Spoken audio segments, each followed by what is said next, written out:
Hey guys, it's Jared back with Raging Demons RPG, and it's good to be back. I've had a bit of a hiatus, as you noticed. But as I've explained in previous videos, life can get kind of busy when you're basically juggling uh, a freelance writing career, a full-time, terrible, pay the bills kind of gig, and of course trying to develop and get out to market my own role-playing game. So you'll have to, play the world's smallest violin for me because I haven't been around for a little while. But let me tell you, it is good to be back, and I have to say, I love the smell of dice in the morning, and I'm glad that you guys are still keeping those rolling. You guys are still out there gaming. I'm getting more subscribers by the week. For those who have not seen a new video since you subscribed, welcome.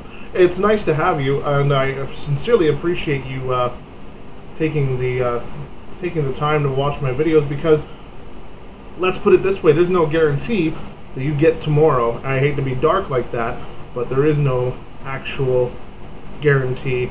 So the idea that, hypothetically, in the Schrodinger's cat kind of way, you're spending your last day, a part of your last day, going through something that I have to say is deeply heartfelt, and I am honored to be a part of that. So, without getting too macabre here for you today, I'm going to go ahead and discuss something that maybe might have fallen to the wayside, not just with gaming, but with society in general.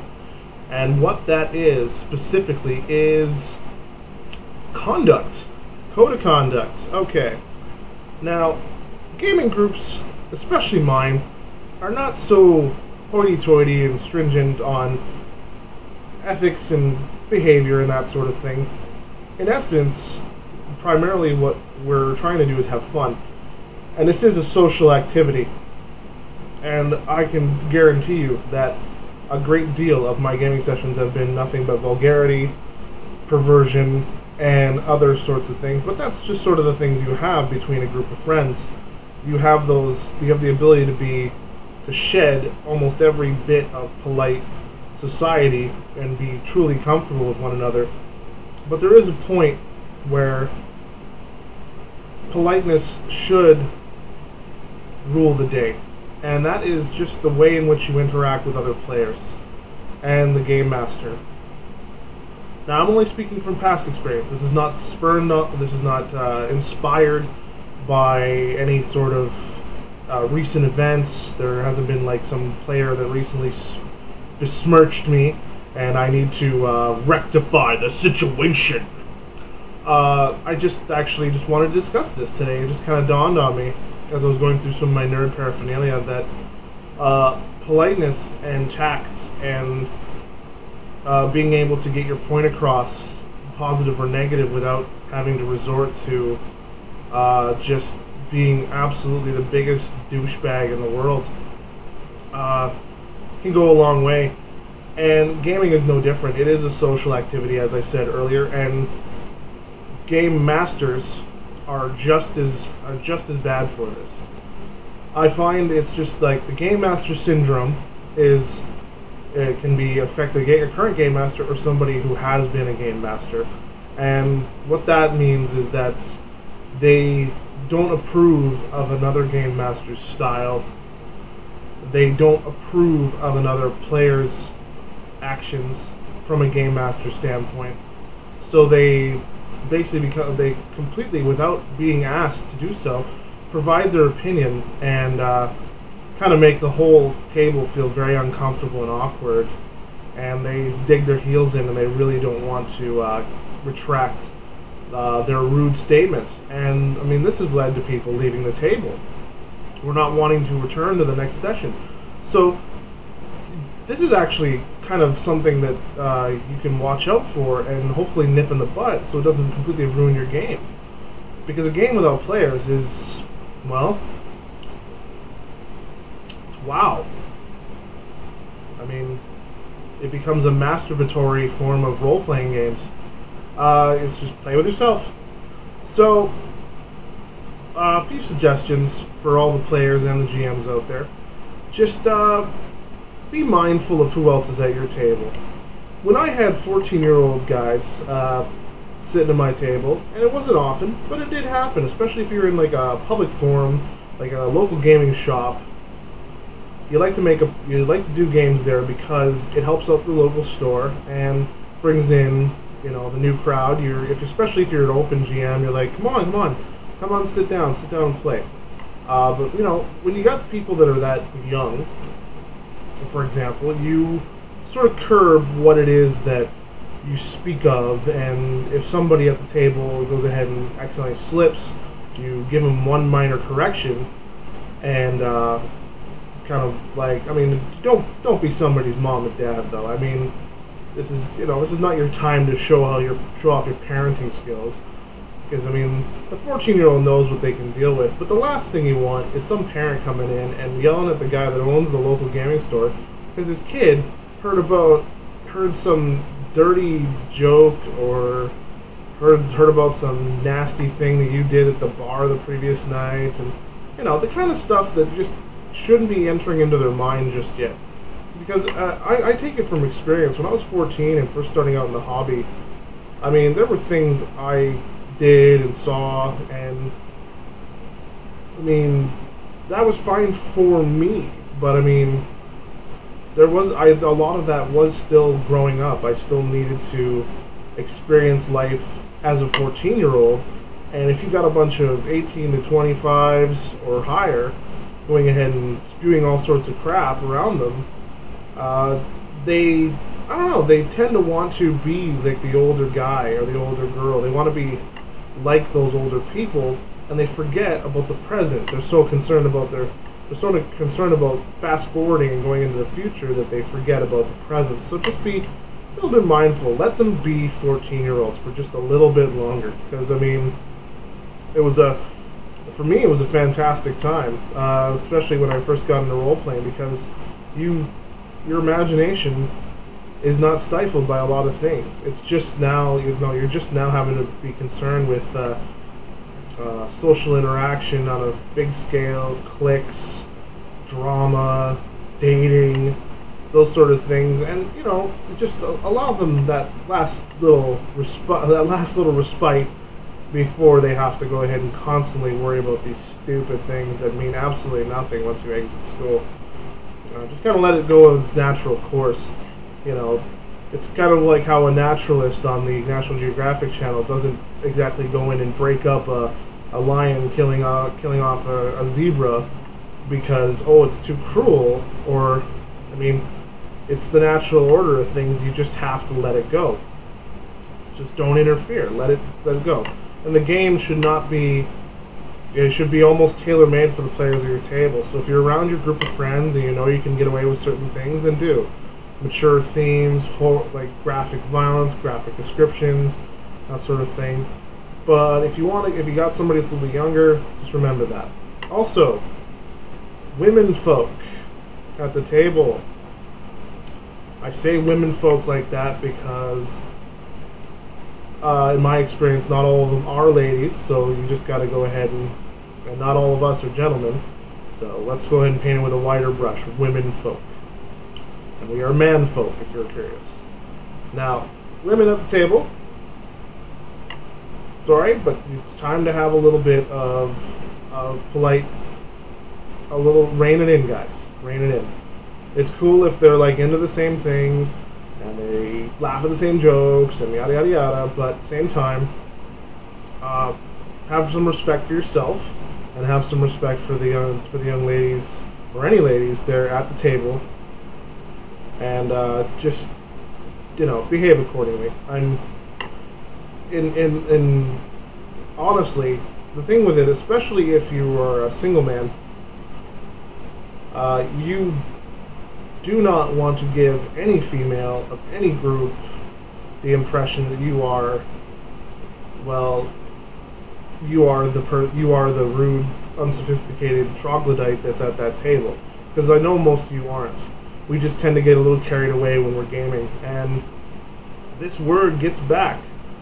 and you might find yourself having a little bit of difficulty when it comes to interacting with some of the other women in the community, especially if you're trying to maybe if you're trying to date one of them, maybe you're trying to date somebody that's in your gaming group. It happens.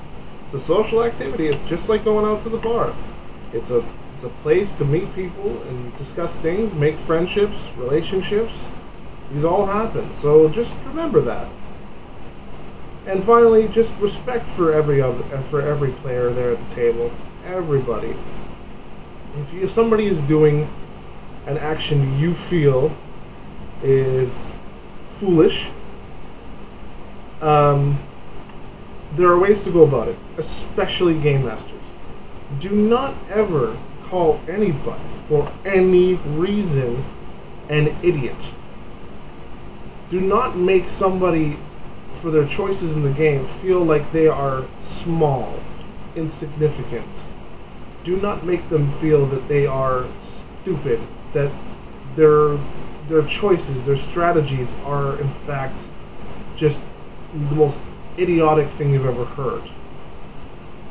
Do I think everybody's brilliant? No. But at the same time, we as players grow game by game. And the problem is, if you initially keep hammering somebody down, it's exactly the same thing that happens in the whole of life. I mean, self-esteem is very important for anybody. And especially, I hate to say it, but in our particular hobby, a lot of people that come to it, find it, discover it, have troubles with their self-esteem. They really do feel that this is their last bastion, their Alamo, their last stand against the sort of hardships and cruelties of the outside world. And for a moment, for a brief moment, for a day or half a day or several hours, they can sit down with a group of like-minded people that they know, care about, respect even, and be able to exercise the part of themselves that they feel is that is so true to their core being. And when you go ahead and say, "Oh, don't do that, you're an effing idiot," or "Stop being a completely useless Ninja Turtle," I'll let you go ahead and figure out what that's supposed to what that extrapolates from as a not so polite word. When you're telling them that they're that at the game table, and they're getting that stuff outside the game table, they're not going to want to play. Or if they play, they're going to be constantly second guessing their decisions. They're not going to grow. You're going to stifle the growth, and they're just going to wither and fall away. And that's not fair. That's not fair to a game master. That's not fair to a player. Yes, if I had bad game masters, absolutely. But they will learn by the game.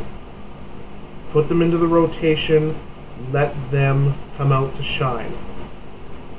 And even if it's just one session, just let them. And, it's all fun. As long as everybody's having fun and nobody's being hurt by it, let it happen. I mean, I was very lucky. I was always a very natural storyteller. Because, it's just something I was always good at, and it's really helped with my writing, but not everybody's like that. They need the practice. They absolutely do.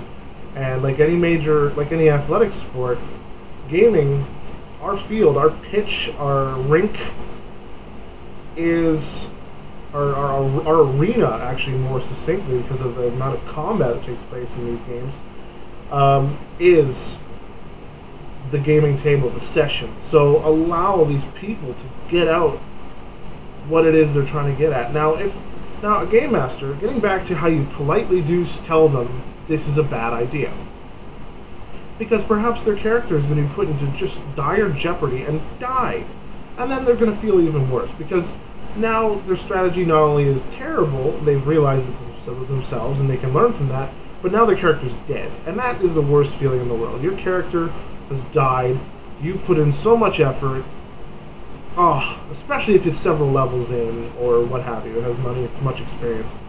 So a game master, real easy strategy. Here's the wrong way. What are you, a fucking idiot? Don't fucking do that. What the hell's fucking wrong with you? Are you stupid? You got rocks in your head? What's the matter with you? I don't know why. This game master's from Jersey. Actually from a stereotypical version of Jersey, so my apologies to any Jersey fans out there. But it's just, you know, to me, a game master that talks to somebody like that is a bit of a Goomba. So the correct way to do it is the classic game master phrase. I'm sure Sean Connors has said this. I'm sure many others have already said it in videos. I'm not entirely sure, but I'm pretty sure the words, "Are you sure you want to do that?" There. Sometimes game masters use that as kind of a head game to kind of keep them on their toes, make sure that they're, you know, maybe they got a really good strategy and the game master doesn't really want that to go through. Remember, they are trying to, you know, they are trying to outwit you somewhat. They're not trying to kill you, they're trying to outwit you somewhat. So game masters use that all the time, but that's a great way to go ahead and make them think, check their work. Like, sometimes it's impulse. They're just like, I'm going to kill it. Are you sure you want to do that? Because perhaps killing this thing might instigate a violent action that they will not survive, and it's clear to the rest of the party, but not this one individual. I mean, people are allowed to play their character however they want, but if you feel their character would definitely notice that this is going to get them killed, try and explain it in that way. Try and give them options. Try to give them outs. Even warn them. It's like, you know, if you attack this guy, this may result in the entire party getting attacked and outnumbered, and we may all die. Usually use that sort of advice from an NPC. Try and find an NPC that'll go ahead and give that helpful bit of advice. Give some sort of indication. Remember, you have control of the universe as a game master. You literally can just, you know, pull the puppet strings and hopefully get the point across. If they go through it with it anyway, well, then the character dies, but they've learned something. Don't do that. And as long as it's not a detriment to the game. If this person's just really not seeming to care and they just want to break the game, then they probably shouldn't be at your table. But again, it comes down to politeness, guys. Politeness, politeness, politeness. It's just tact and conduct and etiquette. These sort of things that, you know I was raised with. A bunch of people were. A large majority of people were. But we tend to forget it because of how impersonal our modern world is becoming. And I mean, anybody who's seen YouTube comments knows that politeness obviously was taught in these people's homes, but at the same time, they're just trolling. And they're just trying to get somebody's dander up, and they try and dig in, and these things can be very hurtful. But we don't need that around our gaming tables. We don't need that. We'll leave that for the internet forums. We'll leave that for the teabagging Black Ops players out there. We'll leave that sort of conduct for those kind of games. I'm not saying that our games are complete T-social. Have fun, but at the same time, I think we're better. I think we can